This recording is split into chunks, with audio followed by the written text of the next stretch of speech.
Vamos à meditação? Deus vai falar com você? Eu tenho certeza que Ele vai, porque o culto é dEle, a palavra é dEle, e Ele honra por sua palavra. Deus tem um compromisso com a sua palavra. Eu quero te convidar a abrir no Salmo 1. Salmo 1. E quero meditar hoje com vocês em cima desse texto tão lindo. Ontem o nosso professor no seminário, Tiago Perim, um jovem professor, pregou para nós no seminário. Depois que ele pregou o Salmo 1, essas palavras não saíram do meu coração, não saíram da minha mente, e eu quero reproduzir, em parte, aquilo que ele nos ensinou, e quero poder abençoar sua vida, como fui grandemente abençoado. Mas antes da leitura, eu quero mais uma vez pedir que ninguém saia do seu lugar, que ninguém converse. Esse é o momento onde nós devemos dedicar todos os nossos sentidos e atenção à palavra de Deus. E quero também, para iniciar esse momento, te convidar a orar comigo e pedir para que Deus realmente fale conosco.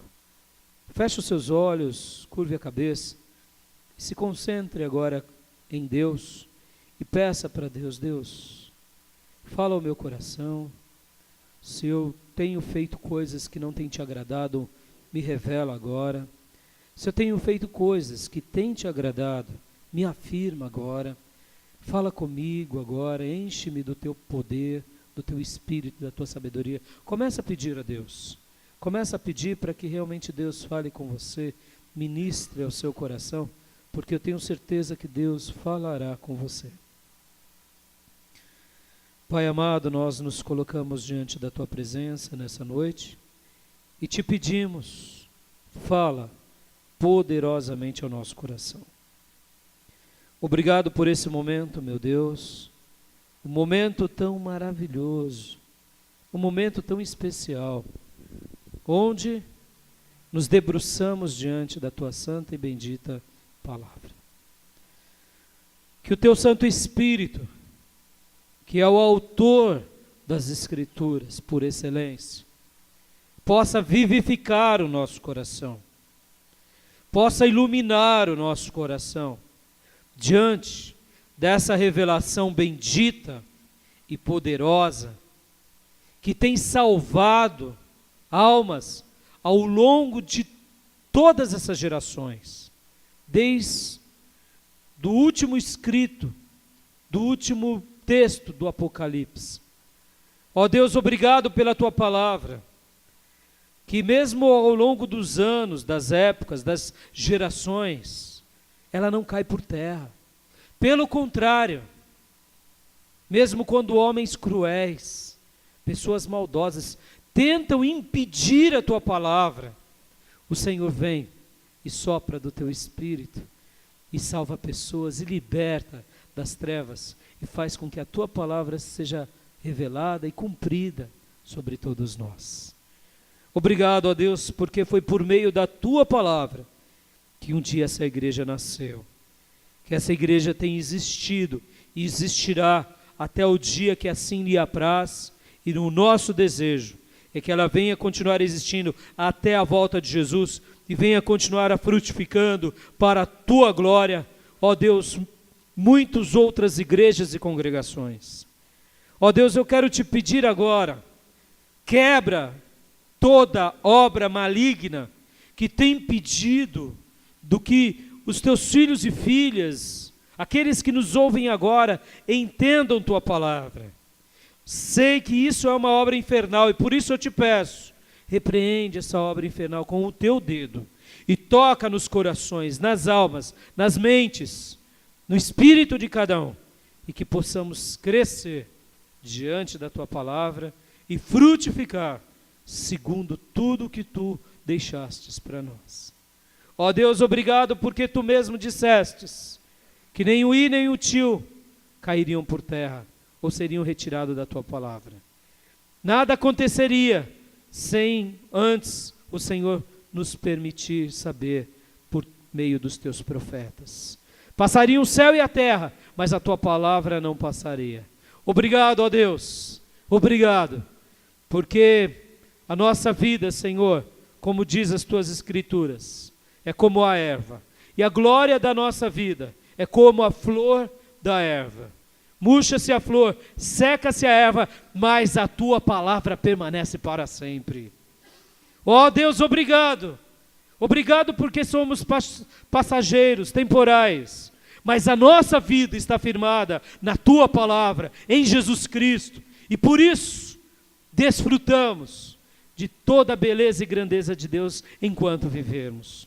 Continua a fazer-nos ser fiéis e abre os nossos olhos do coração, abre os nossos ouvidos da alma para poder te ouvir e te escutar e realmente, Senhor, viver tudo que tu tens para nós. É no nome de Jesus Cristo que eu oro, que eu te agradeço e te bendigo. Amém.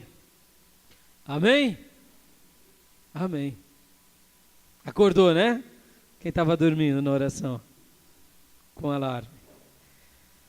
Queridos, Salmo 1. Salmo 1. Salmo 1. Quero ler esse texto tão lindo, tão maravilhoso. Bem-aventurado o homem que não anda no conselho dos ímpios, não se detém no caminho dos pecadores, nem se assenta na roda dos escarnecedores. Antes, o seu prazer está na lei do Senhor, e na sua lei medita de dia e de noite. Ele é como árvore plantada junto a correntes de águas, que no devido tempo dá o seu fruto, e cuja folhagem não murcha, e tudo quanto ele faz será bem-sucedido. Os ímpios não são assim, são, porém, como a palha que o vento dispersa. Por isso, os perversos não prevalecerão no juízo, nem os pecadores na congregação dos justos, pois o Senhor conhece o caminho dos justos, mas o caminho dos ímpios perecerá. Amém? Posso ouvir um glória a Deus? Olha só que coisa linda esse salmo, amado. Esse salmo, ele é um salmo extremamente especial. Aliás, todo o livro dos salmos é fantástico e maravilhoso. Salmo significa canções. Eram as poesias cantadas quando o povo de Deus se reunia para adorar a Deus e para ouvir a palavra de Deus, ou para fazer as leituras das profecias no templo e na sinagoga.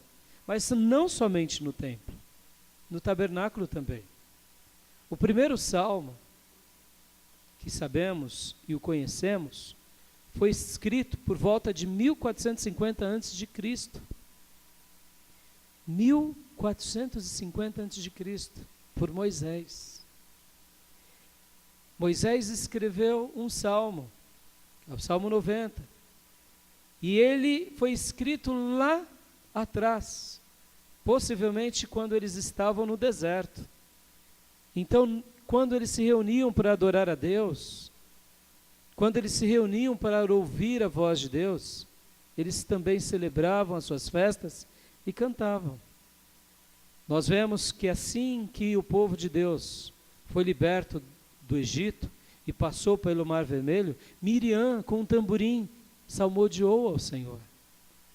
Então o povo de Deus sempre foi um povo que cantava muito.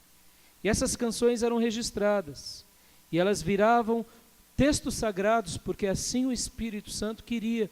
O Espírito Santo desejava que o povo de Deus cantasse ao Deus Todo-Poderoso canções de lembranças, de livramentos, de socorro e de tantas outras indagações do ser humano. E os últimos salmos foram escritos por volta do ano 400 antes de Cristo, ou seja, 1000 anos praticamente compondo canções, compondo hinos, essa coletânea de profecias poéticas cantadas, que também eram estudadas nas sinagogas, mas também eram instrumentos de canção, porque quando cantamos, pregamos para nós mesmos muitas vezes. Então, os livros dos Salmos, eles vão tratar de muitas coisas, desde de pedidos, de súplicas, de indagações, de respostas. Por isso que amamos ler os Salmos, porque é como se fosse o abrir do coração do salmista num momento, ou talvez numa resposta, ou numa dúvida, ou numa provação. Muitos salmos foram escritos por Davi. O maior escritor dos salmos foi Davi. E um dos outros grandes escritores também foi Asaf. Mas o livro dos Salmos necessariamente escrito por Davi. Quando foram fazer a composição desse livro, dessa coletânea de canções, eles tiveram que escolher um para ser o primeiro, porque eram muitos salmos cantados. E qual vai ser o primeiro? E ali resolveram colocar esse salmo, que é o Salmo dos justos e dos ímpios, como o início de todos os demais. Como que dizendo, um coração redimido, ele é apaixonado pela lei de Deus. Um coração redimido, ele se inclina à lei de Deus e adora a Deus. Um coração redimido é alguém que vive intensamente para Deus, diferentemente dos ímpios, que não se importam com a lei de Deus, que não ligam para a lei de Deus e que não zelam por ela. Olha que lindo. E muitos salmos a gente pode ter um panorama histórico, por exemplo, Davi. Davi, de fato, em alguns momentos da sua vida, quando fugia de Saul, quando estava diante de outros reis, passava momentos de perseguição, ou quando ele mesmo pecou com Betseba, ele logo depois que se arrependeu, ele fez um salmo de arrependimento.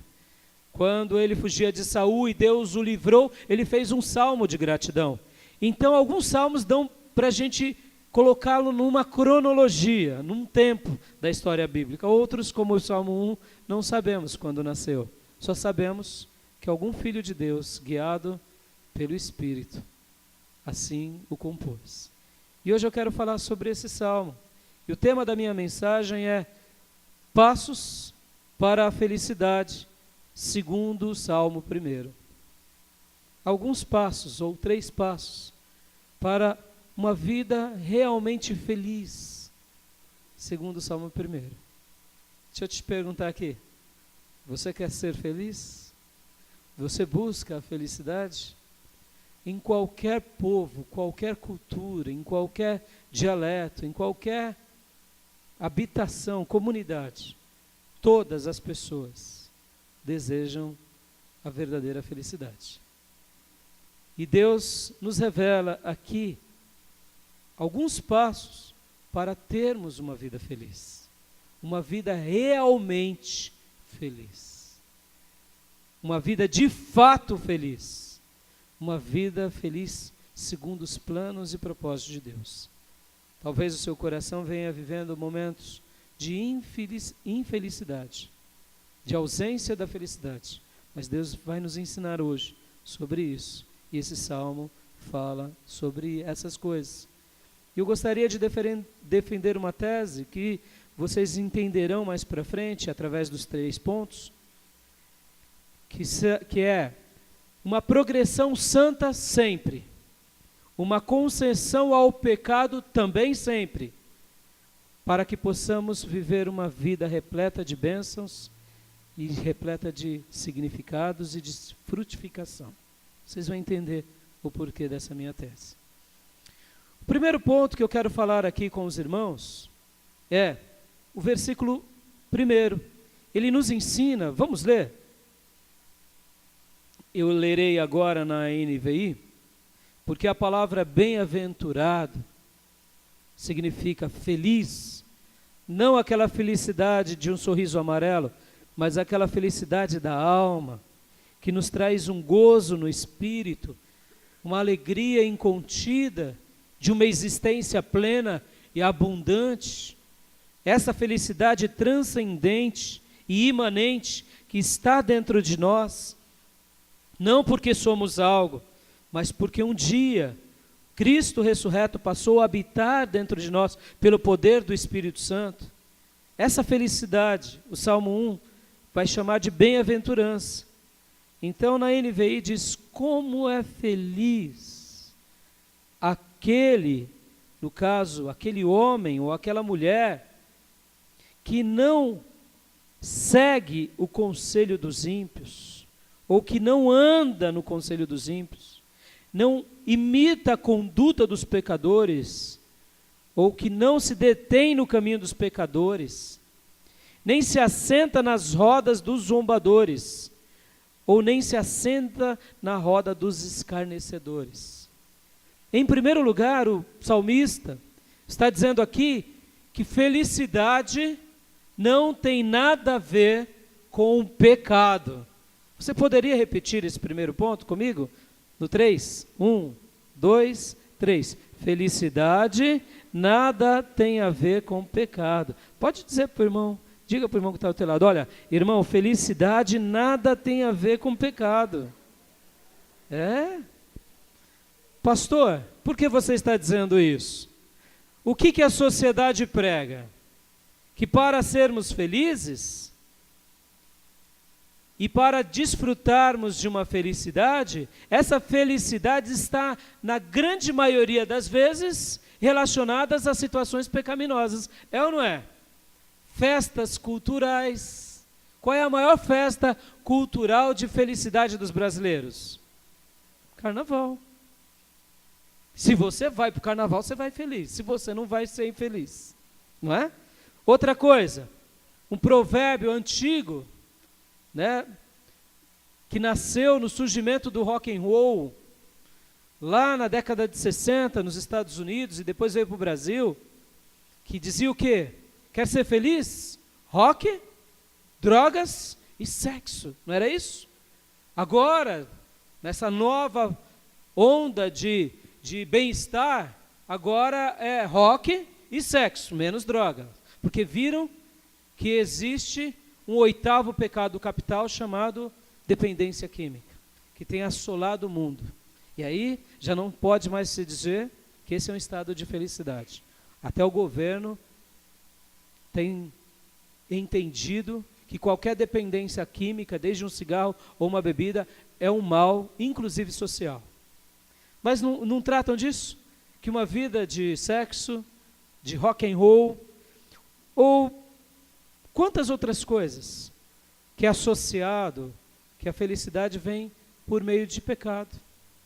Mas Deus está dizendo: olha, a felicidade não tem nada a ver com o pecado. A felicidade não tem nada a ver com associações más. Se você realmente quer ser alguém bem-aventurado, alguém feliz, o caminho de pecado, o caminho dos escarnecedores, não serão caminhos que te levarão a uma vida feliz. Antes, para isso, você tem que ser separado disso e viver uma vida de santidade. Quando você viver essa vida, você vai encontrar a verdadeira felicidade, a verdadeira bem-aventurança. E o texto vai nos ensinar o quê? Que existem 3 nãos. Pode ver, é enfático. Bem-aventurado o homem que não anda, que não se detém e nem se assenta. 3 nãos. Olha como Deus é enfático. Quer ser feliz? Preste atenção nos nãos. Preste atenção. Porque é como se Deus estivesse nos dizendo: olha, o caminho da felicidade, quer conhecer? Não é assim, não é assado e nem dessa forma. É chamando-nos a atenção. E olha que interessante, queridos. Pode ver que também existe uma progressão. É aquele que não anda, não se detém e nem se assenta. Na NVI diz: não pratica ou não imita a conduta, nem se assenta nas rodas, nem segue o conselho dos ímpios. Então na NVI vai falar que o anda é seguir, Que o detém é imitar a conduta, e o se assentar trabalha na mesma ideia de assentar-se. Pode ver, tudo começa por uma progressão. Você começa a andar com um manco, e depois você se detém com o manco, e quando vai ver, você está se assentando com o manco.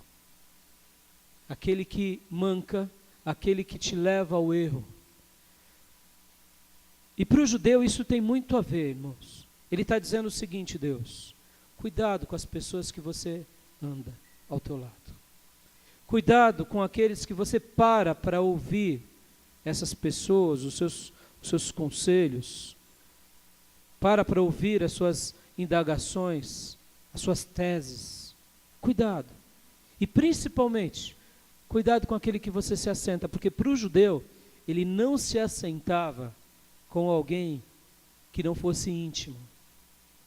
O assentar-se para o judeu é o comer na cozinha. É o assentar-se para se relacionar intimamente e com ele comer. Por isso que lá em Gálatas, Pedro é repreendido por Paulo, porque ele não está se assentando com gentios. Porque ele dizia: eu não quero ser parecido com gentil. E aí vem Paulo e diz: mas Pedro, esses gentios se converteram, e você não pode mais fazer acepção. Agora você os influenciará, não eles a você, porque agora neles habita o Espírito de Deus. E aí Pedro consente com a repreensão de Paulo. Então o assentar-se aqui não é um mero ato de você estar ao lado da pessoa tomando um café. É o ato da intimidade. Ou seja, há uma progressão ao pecado. Qual é essa progressão ao pecado? Ela se inicia com andando, se detendo, tendo prazer naqueles conselhos e depois se relacionando intimamente com eles, fazendo com que esses conselhos façam parte da sua vida, dos seus sofismas, das suas indagações. Há uma negação do texto. E eu quero trabalhar hoje, em primeiro lugar, isso. Se há uma negação, é porque também há uma afirmação. Aonde está a afirmação? Você deve andar com quem? Se o texto diz que nós não podemos andar no conselho dos ímpios, nós devemos andar no conselho dos justos. A palavra ímpio, ela significa ímpio. Pio é santo. Ímpio é o não santo. Pio é o santo, que é o justo. Então, se o texto está dizendo, não ande segundo o conselho dos ímpios, logo, ande no conselho dos pios, dos santos, dos justos. Olha que coisa linda. Você tem andado no conselho dos santos? Você tem se aproximado e provocado andar-se com alguém? Olha que grandeza, amados. É por isso que o Novo Testamento vai trabalhar a questão do discípulo e do discipulador, do mestre e dos seus discípulos. Porque nós precisamos ser discipulados sempre. E uma pessoa que não é discipulada por alguém que é santa, que é um pio, ela vai ouvir conselhos de alguém que não é santo, talvez de um ímpio. Então eu quero dizer o seguinte: há uma progressão sim, em busca da felicidade. O texto trabalha na negação para mostrar o perigo de andar-se, o perigo de deter-se e o perigo de se relacionar. Mas ao mesmo tempo, há uma grandeza nas afirmações divinas. Logo, ande no conselho dos santos. Se detenha no caminho dos justos, porque o texto diz: não se detém no caminho dos pecadores. Então eu poderia dizer na afirmativa: se detém assim no caminho de pessoas justas. Onde tiver um justo, você deve estar ao lado dele. Onde tiver alguém que saiba mais que você, ou que tem uma vida de postura e posicionamento, essa pessoa serve para você. É por isso, amados, que nós devemos ler bons livros, ouvir boas mensagens, ruminá-las. Por quê? Todas as vezes que fazemos isso, nutrimos a nossa alma com pessoas justas e santas. E o último, não se assenta na roda dos escarnecedores. O que é um escarnecedor? É aquele que zomba de Deus, é aquele que zomba dos milagres, é aquele que zomba da vida, é aquele que zomba das obras de Deus. De repente no teu coração agora está vindo inúmeras pessoas.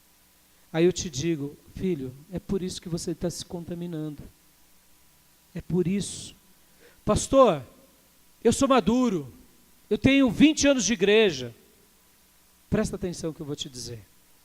Todos nós somos seres influenciáveis. Guarda isso no seu coração.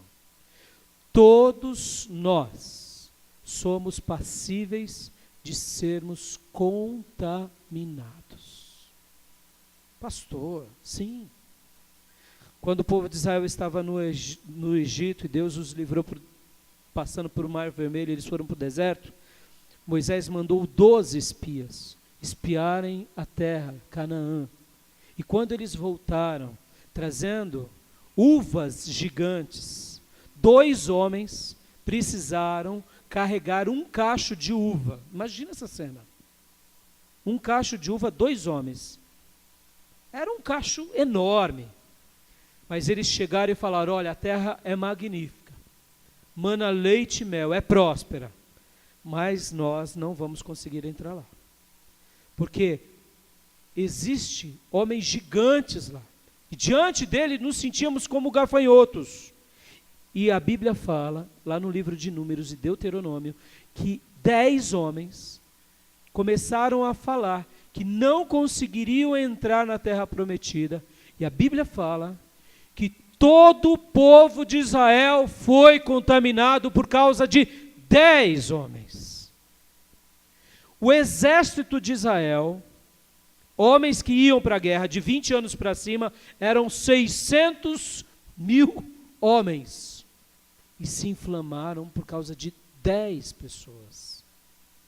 Somente Josué e Caleb disseram, não, se calem, vamos sim, Deus prometeu.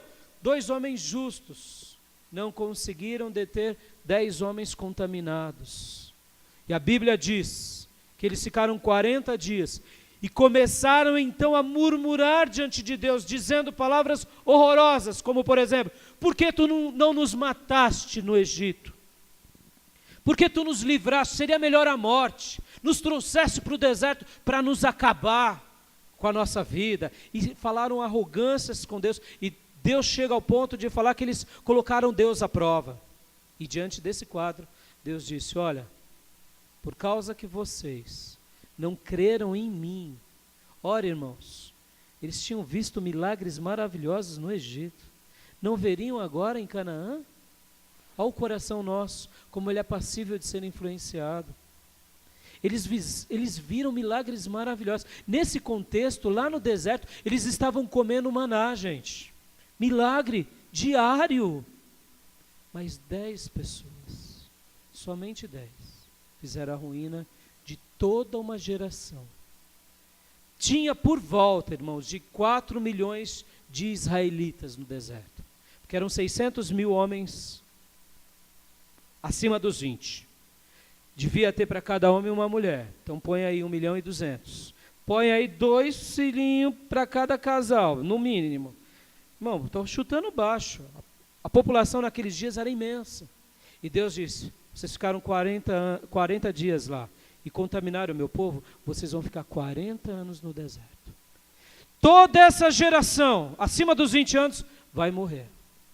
E toda a geração abaixo dos 20 anos vai ser a que vai conquistar Canaã. Estão aprendendo a lição. E os únicos dessa geração acima de 20 anos será Josué e Caleb, que vai entrar. O resto vai ficar. Queridos, somos passíveis de influência. Todos nós, queridos. Você pode ser pastor, apóstolo, pode ser o que for. É por isso que nós precisamos ter uma progressão santa sim. Com quem? Andar com homens conselheiros santos, sempre nos determos no caminho de homens justos e sempre nos assentarmos diante de pessoas que glorificam a Deus. Essa progressão eu quero para a minha vida. E você? Amém? Por que Deus é enfático com essa negação? Porque Deus está dizendo, se você fizer uma pequenina concessão ao pecado, uma pequenina concessão ao ímpio, a um pecador, a um escarnecedor, você sofrerá grandes ruínas e grandes males. Vou dar um exemplo apenas. O rei Davi. O rei Davi estava vivendo o seu melhor momento no seu reinado, conquistando todos os territórios. E um dia ele não saiu para guerrear, ele ficou no seu palácio. E ele viu uma jovem donzela tomando banho. Mas era para ele estar no campo de batalha. Era para ele estar trabalhando. Guarda essa palavra no seu coração. Quem não trabalha, dá trabalho. Guarda isso. Quando nós não devemos trabalhar? Em alguns momentos da nossa vida que precisamos dar uma pausa sabática para reconstruirmos o nosso coração. Pastor, eu estou numa causa sabática tem 5 anos. Fiote, você já fez uma concessão. Você enterrou já o teu talento, entendeu? Quem não trabalha, dá trabalho. Por isso que Deus te deu um dom e quer que você o exercite. Mas existem alguns momentos que Deus precisa trabalhar dentro do nosso coração. Aí é a hora de ir para o hospital de Jesus e pedir, Jesus me cura com teu bálsamo. Aí Jesus cura. Pastor, quanto tempo isso demora? Não demora muito tempo não, viu gente? Não demora muito tempo não. Pode ver, a Bíblia vai mostrar vários exemplos. Mas Davi era para ele estar no campo de batalha, mas ele não esteve. Aí ele olhou uma donzela bonita. E ele perguntou, quem é? É a esposa de Urias. Urias? O meu comandante. Irmãos, Urias não era uma pessoa qualquer. Sabe quem era Urias? Fazia parte do time seleto de guerreiros de Davi. Davi se tornou aquele grande rei porque ele tinha guerreiros de ponta e Urias era um deles. Então ele sabia bem quem era Urias. Aí ele fala, chama ela para mim. E ali ele galanteou ela e deitou-se com ela pecando. Uma única concessão, uma única olhadela. Amados, somos passíveis ao pecado. Não precisamos cair para experimentar a dor da queda. Davi é um grande exemplo disso. Uma concessão. E aí o que ele fez? Deitou-se com ela, logo depois ela disse, estou grávida. Ele falou, agora piorou. E aí o que ele fez? Matou Urias. Com as próprias mãos? Não, criou uma estratégia. Escreveu uma carta, mandou chamar Urias do campo de batalha. E perguntou, Urias, como que está a batalha? Está tudo bem, Davi. Ah, é? Vai lá para tua casa, vai ver tua gata. E Urias, a Bíblia diz que ele dormiu nas portas do palácio. E aí os informantes de Davi disseram, Urias não foi. Aí depois Davi falou, por que você não foi dormir com tua mulher? Ele falou, não, o povo de Deus está em peleja. O povo de Deus está em batalha. Como eu poderia não ser solidário aos meus irmãos e deitar-se com minha mulher? Não, eu vou ficar aqui nas portas do palácio, rei. Aí Davi falou, puxa vida, o que eu vou fazer? Tudo começou com uma concessão, uma única concessão. E aí então Davi escreve uma carta, enviando para o seu general Joabe, e dá essa carta selada com o selo real para Urias. E dentro dessa carta estava escrito assim, Joabe, coloca Urias na frente da peleja, para que quando os arqueiros e os soldados guerrearem com esses que estão na frente, venha de matá-lo. Joabe, não entendendo nada, leu a carta, olhando para o presuntão diante dele, também por fidelidade ele poderia ter aberto a carta, e aí vem a resposta, depois ao rei Davi. Urias morreu. Tudo começou com uma olhadela, uma única concessão. Amados, o pecado, ele é uma ruína. A felicidade não tem a ver com o pecado. O pecado é uma praga que acaba com a felicidade do nosso coração. Você que se converteu um dia, você que foi cheio do Espírito Santo, você que experimentou da graça e do poder de Deus, que viu que Deus, que Jesus habitando em nós, é a maior bênção que existe na nossa vida. Sabe do que eu estou falando? O pecado é uma praga que destrói a verdadeira felicidade. Por isso, cuidado com as pequeninas concessões. Quando você vê qualquer uma delas, diga não, porque a verdadeira felicidade de Deus não tem nada a ver com o pecado. Segundo ponto, a felicidade, verdadeira felicidade, tem a ver com a nossa aproximação de Deus, da lei de Deus. Leiam comigo o versículo 2. Ao contrário, sua satisfação está onde? Na lei do Senhor. Por quê? Porque ele anda no conselho dos santos.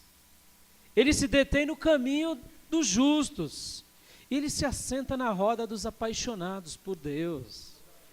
E é por isso que o prazer dele está onde? Não está lá, não está ali e nem se assenta aqui, porque está na lei do Senhor. E na lei, medita quando? Dia e noite. Olha que coisa linda, amados. Como vai o seu coração ao meditar na lei? E é lindo aqui, inclusive aos irmãos que têm tido o prazer de aprender sobre hermenêutica. E uma das regras da hermenêutica é o paralelismo de palavras. Essa palavra meditar no texto hebraico, ela é muito rica, porque ela vai remeter a várias ideias, de várias outras palavras no próprio texto. Não é meditação aqui, aquela meditação apenas transcendental. É uma meditação voltada a cogitar, a ficar se cogitando. É uma meditação que remete à ideia de planejar. É uma meditação que remete à ideia de encher a mente. Encher a mente com o quê, pastor? Encher a mente com tudo aquilo que de fato é bom, é justo, é amável, é digno de aceitação. Encher a mente de Deus e das suas grandezas. Lembrem-se, somos seres influenciáveis. Somos seres influenciáveis. E é por isso que o Senhor nos ensina: não saia da vossa boca nada que não seja para edificação. Por isso, a gente tem que se encher e meditar no que? Na lei do Senhor. E nas poesias hebraicas, irmãos, é muito usada, muito. O profeta Isaías também vai usar isso, quando ele fala sobre o meditar, na semelhança daquele grunhir da pomba. Ela faz algo que está dentro dela, que é um cogitar interno, quando ela dá aquele... É isso, é meditar nesse sentido de introspecção, no sentido de cogitação interior, de você estar falando com os seus botões. Irmãos, eu como pregador, uma das coisas mais maravilhosas do meu dia é quando de repente eu começo a pensar num texto, e repensar no texto, e me sinto cheio do Espírito Santo, e começo a sorrir, e começo a viver essa santa meditação, cogitação interior. Quem já teve uma experiência assim? Né? Outra coisa é quando cantamos e nos remetemos àquele hino, e aquele hino não passa apenas a ser palavras, passa a ser uma realidade na nossa vida.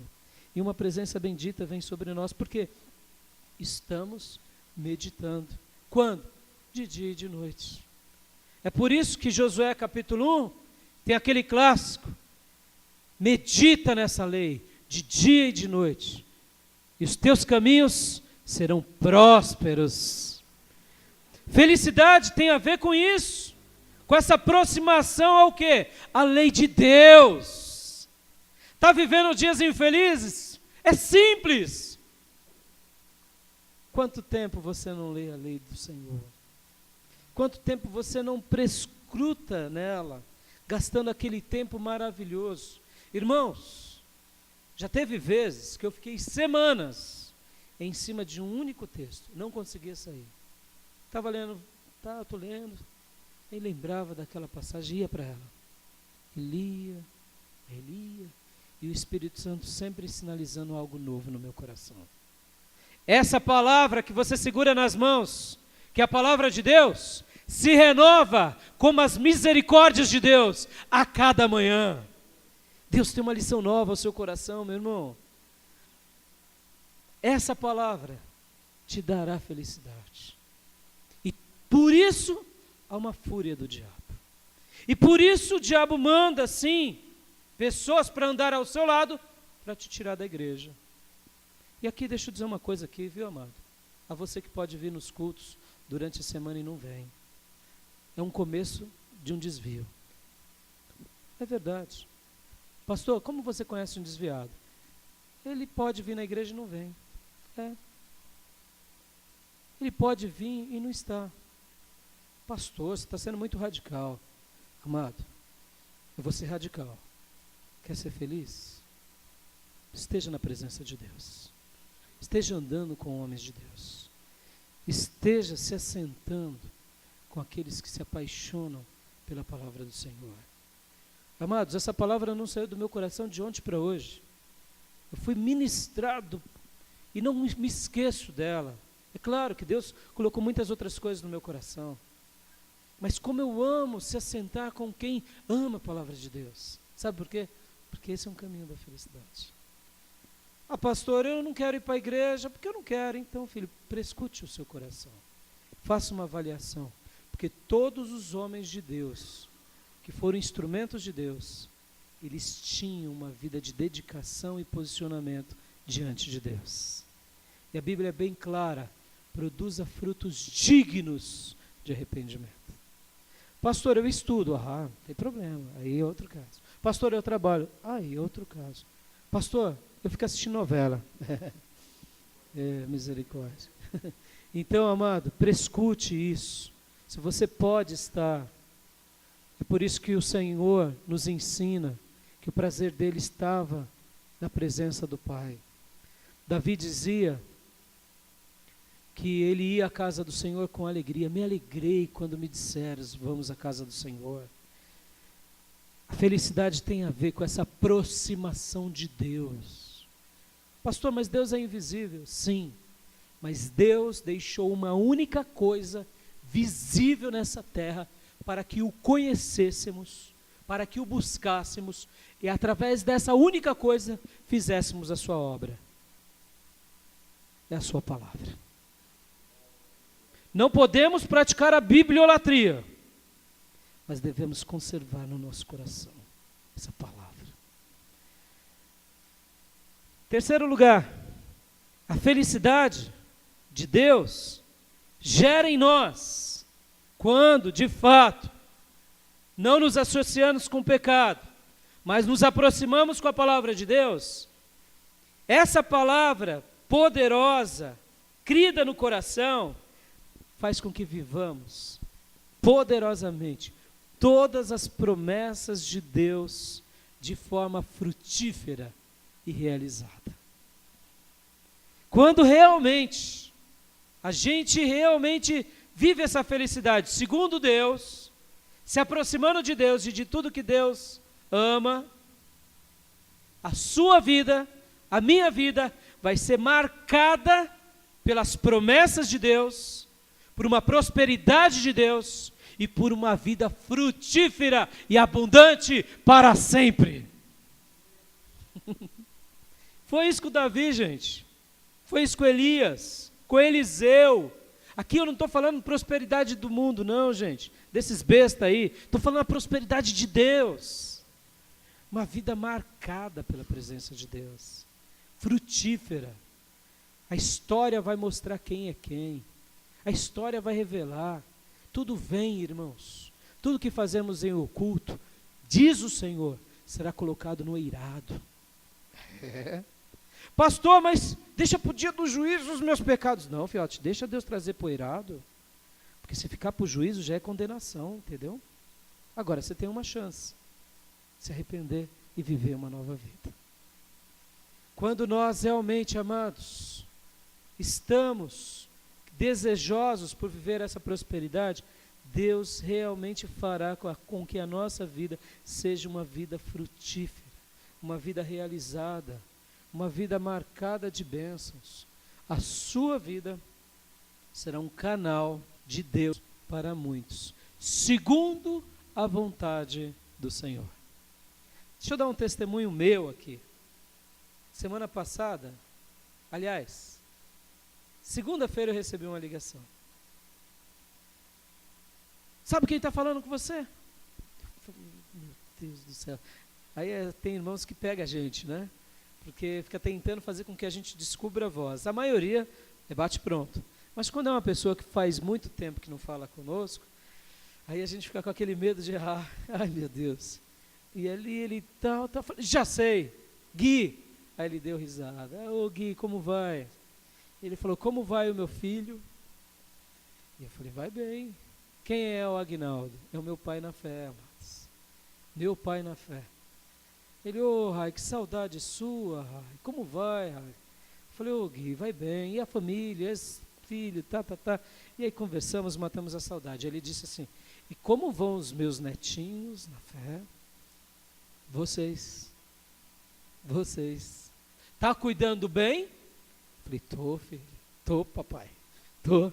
E ali sorrimos. E olha só, amados, o Aguinaldo. Quem é o Aguinaldo? Era um crente comprometido, consagrado, que trabalhava como auxiliar de pregão na bolsa. E me via e pregava para mim com autoridade, intrepidez. Falava de Jesus. Me levava ao Evangelho. E eu brigava com ele falando sobre os meus ídolos. E ele falava, está errado, porque na Bíblia está assim. Mas eu te amo, eu estou orando. E ele e a Elizabeth oravam e jejuavam por mim. Um dia, o Senhor me atraiu à graça. E eu aceitei a Jesus numa outra igreja. Mas eu sei que eu fui fruto, direto e imediato, do Aguinaldo. Quem é o Aguinaldo hoje? Um diácono, consagrado, que cuida do departamento infantil com sua esposa, consagrada. Depois de convertido, em vários dias eu ia para a casa dele, e lá, em jejuns e orações, ficávamos lendo a Bíblia, eu ficava aprendendo e sendo ministrado por ele. E ele, quando é indagado por muitas pessoas,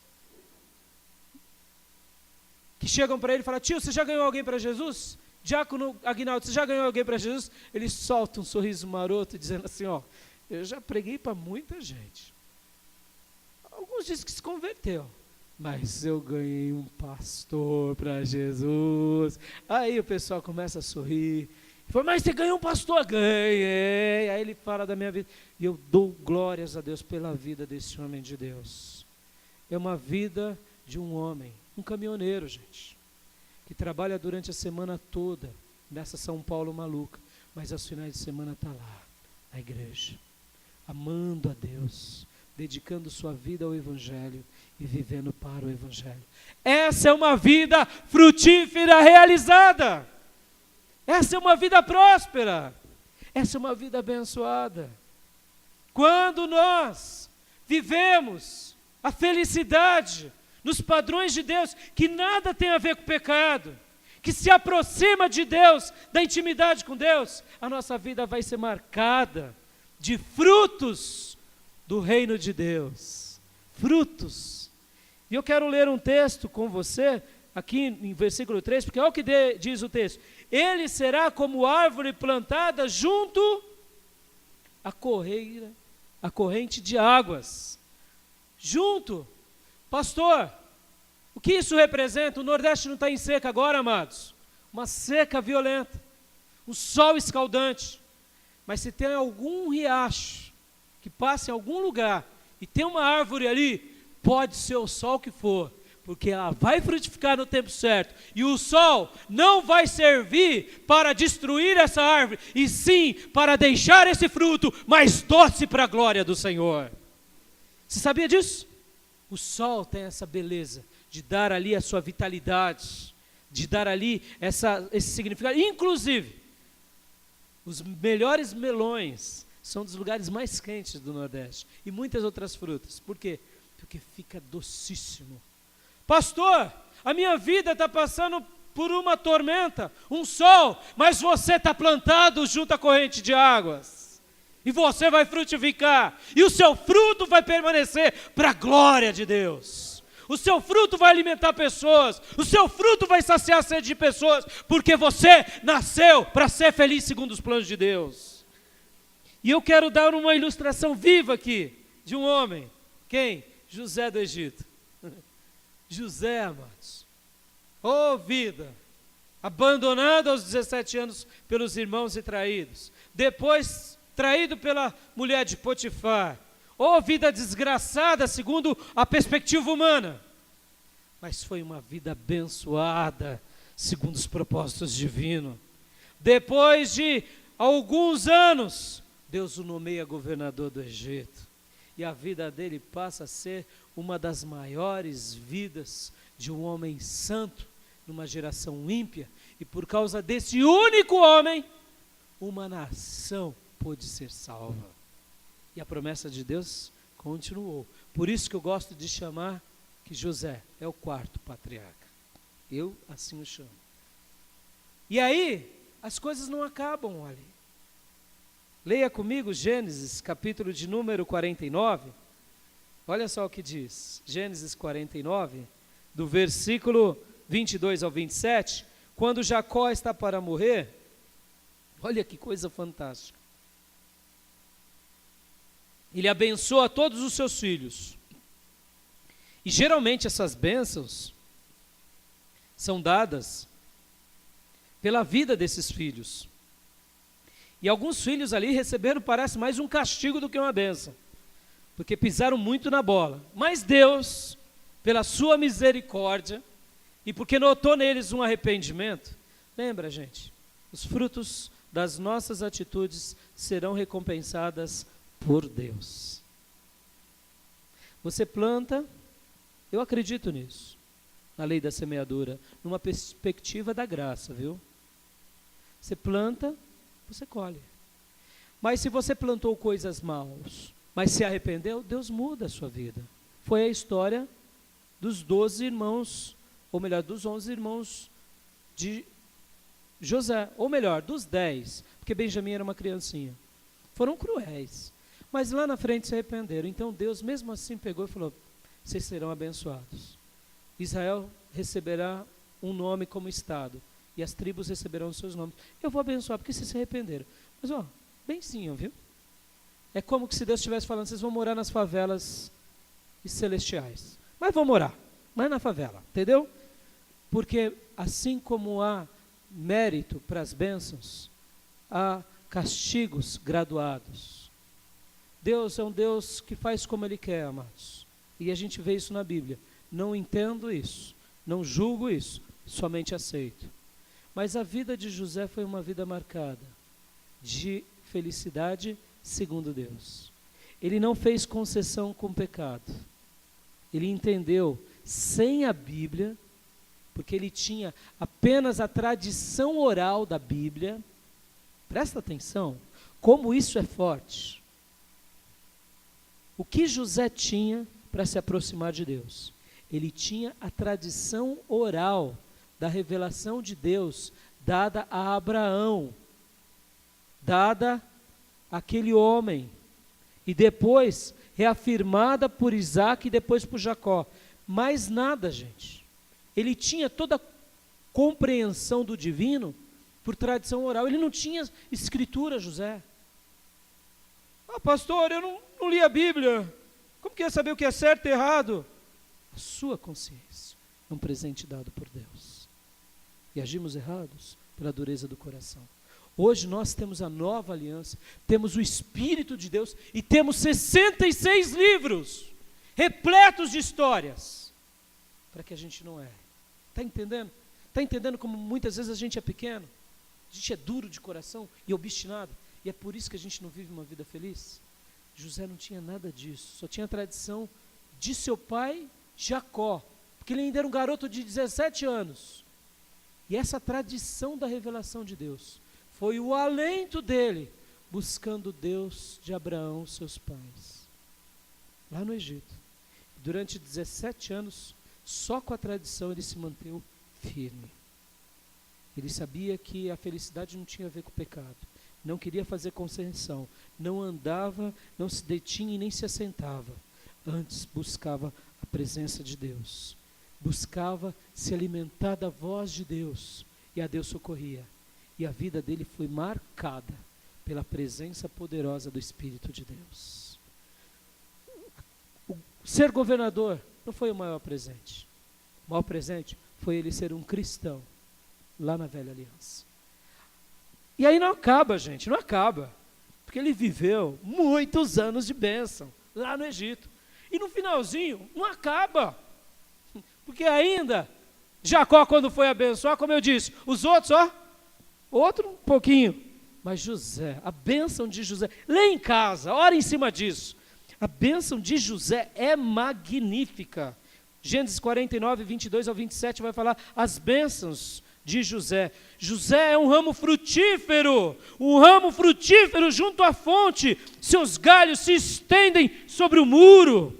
Os flecheiros lhe dão amargura, tiram contra ele e o aborrecem. O seu arco, porém, permanece firme e os seus braços são feitos ativos pelas mãos do poderoso de Jacó. Sim, pelo pastor e pela pedra de Israel, pelo Deus de seu pai, o qual te ajudará, e pelo Todo-Poderoso, o qual te abençoará, com as bênçãos dos altos céus, com as bênçãos das profundezas, com as bênçãos dos seios da matre. As bênçãos de teu pai excederão as bênçãos de meus pais, até o cimo dos montes eternos, estejam sobre eles, sobre a cabeça de José, e sobre o alto da cabeça, do qual foi distinguido entre os seus irmãos. Amém, aleluia. Essa foi a bênção dele. A bênção dele era uma vida frutífera. E ele era como um galho que caía os seus galhos sobre os muros. Que muro? O muro do Egito. Aqui, Canaã está aqui, o Egito está ali. Pumba! Caiu. E quando cai o galho assim na tua casa e é uma árvore frutífera, o que você faz? É sociedade. Está dentro da tua casa. É ou não é? Não vem reclamar. Porque caiu aqui, ou você corta ou você se alimenta. É ou não é? E aí o que a gente faz? Pega. Só que a árvore dele era tão grande que caiu sobre todo o Egito. Caiu sobre todas as outras nações. Por quê? Porque ele nasceu para frutificar para a glória de Deus.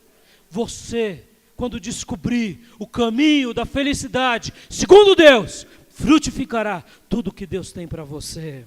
Aleluias. Querido, eu quero concluir apenas dizendo isso.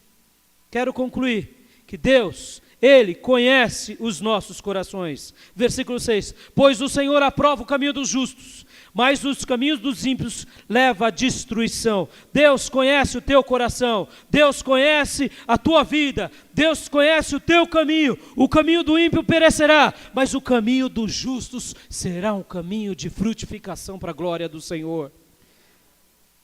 Qual é o caminho que você escolhe? Qual é a felicidade que você tem se inclinado? Essa é a escolha que devemos fazer diariamente. E eu quero concluir simplesmente dizendo a história dos cristãos na igreja primitiva. Nos cristãos, nos dias das perseguições dos imperadores romanos. Eu não sei se você sabe, mas logo depois que Cristo morre, ressuscita, a igreja é estabelecida, o cristianismo vai varrendo toda a Ásia, toda a África e toda a Europa. E o cristianismo chega em Roma. E no ano 70, um imperador chamado Nero, que foi aquele mesmo que destruiu Jerusalém e o templo, houve um incêndio em Roma, porque ele era realmente desequilibrado emocionalmente. E ele queria reconstruir uma nova Roma. E esse imperador Nero, então incendeia partes da Roma que ele queria destruir e bota a culpa nos cristãos. E ali foi desencadeada uma perseguição horrorosa. O filme Quo Vadis, um clássico antigo, narra essa história. E os cristãos, então, eram julgados e punidos como culpados. E eles eram levados para as arenas, para os espetáculos. Ai, obrigado. Era isso? Tá bom, obrigado. Eu queria que você saísse, ficasse desatento, mas obrigado. E eles então são lançados nas arenas, e os romanos tinham essa prática cruel de ver, por exemplo, pessoas condenadas sendo caçadas vivas por leões famintos. O Coliseu, por exemplo, é um desses relatos, que era como se fosse galerias, um labirinto, e ali soltavam os cristãos e os leões, e eles ficavam lá, ela está viva, aquilo é bom, tal. Outrora soltavam cristãos diante de touros bravos e ficavam vendo eles serem atrocidades, simplesmente porque eles não negavam a Cristo. Porque naqueles dias do Império Romano, César era tratado como Deus. A palavra Senhor, para um romano, era Deus. Kyrios, no grego, que seria aquele que se assenta no trono de Deus. Então eles perguntavam, quem é o Senhor? Quem é Kyrios? É César? E aí um cristão dizia, não, é Jesus. Você vai morrer na arena. E no filme Quo Vadis retrata isso muito bem. E ali, numa arena gigante, os cristãos, prestes a morrer, começam a cantar. Cantar, gente. Hinos. Vou morrer. Vou morrer. E começam a cantar. Nero e os romanos ficavam em choque. Mas como pode cantar? Está sabendo que vai ser jantado agora? E muitas vezes ele ia ver e os cristãos, mesmo despedaçados, alguns que sobravam os rostos, estavam sorridentes. No sentido assim, eu estou seguro em Deus. A história retrata, irmãos, que essa maldade, essa crueldade dos imperadores romanos, num primeiro momento parecia ser um abandono de Deus, fez com que o Império Romano se curvasse ao cristianismo. Porque como pode alguém desprezar tudo que tem por um homem chamado Jesus Cristo? Querido, esses homens morreram, mas as suas mortes não foram em vão. É por causa de homens assim, de mulheres assim, que descobriram o verdadeiro caminho da felicidade segundo Deus, que não tem nada a ver com o pecado, dedicam a sua vida como oferta ao Senhor. Eu não sei que futuro nos espera, eu não sei que situação nos aguarda, mas eu sei que você que tem escolhido ser um bem-aventurado segundo Deus, um homem, uma mulher segundo os padrões de Deus, que não faz concessão com o pecado, pelo contrário, faz concessão com a santidade, um homem que tem um santo desejo de progressão ao que é pio, a sua vida será marcada de felicidade e repleta de bênçãos, de significado, e você frutificará para sempre. Quero orar agora. Você tem sido feliz? Busque a felicidade segundo Deus. Feche seus olhos, curva a sua cabeça. Eu quero agora orar, pedindo que Deus nos faça viver uma vida repleta e marcada de felicidade em nome de Jesus Cristo. Eu quero nessa oração somente te convidar, como vai a sua vida? Como vai? Como vai o seu coração? Você tem se inclinado, andado, se detido e se assentado em coisas que não agradam ao Senhor? Então hoje Deus manda te dizer, muda de vida, porque Ele quer te fazer ser uma pessoa feliz. Enquanto o ministério de louvor canta o hino, eu quero te convidar a você orar, a você buscar a presença de Deus, se derramar diante dEle e suplicar a Deus, eu quero ser um homem bem-aventurado, uma mulher bem-aventurada. Eu quero ser alguém que realmente viva essa vida diante das promessas de Deus, diante do que Deus tem para nós. Essa é uma escolha que eu faço todo dia. Todo dia.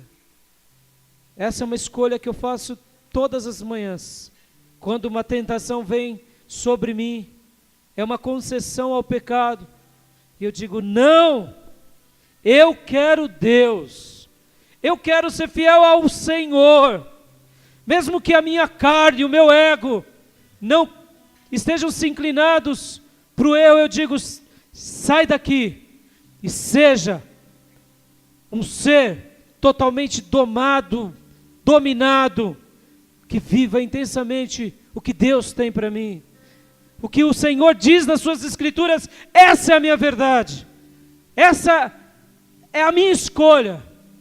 É nessa hora que eu renuncio o meu ego, mortifico a minha carne e me volto à cruz e digo: Jesus, me ajuda mais por hoje. E eu sei que todas as vezes que eu faço isso, Deus vai confirmar logo amanhã, dando sinais dessa escolha. Como hoje, Deus está me usando para falar ao seu coração. Então, meu irmão, se incline à felicidade segundo Deus e comece a orar enquanto o Ministério de Louvor canta esse hino em nome de Jesus. Amém?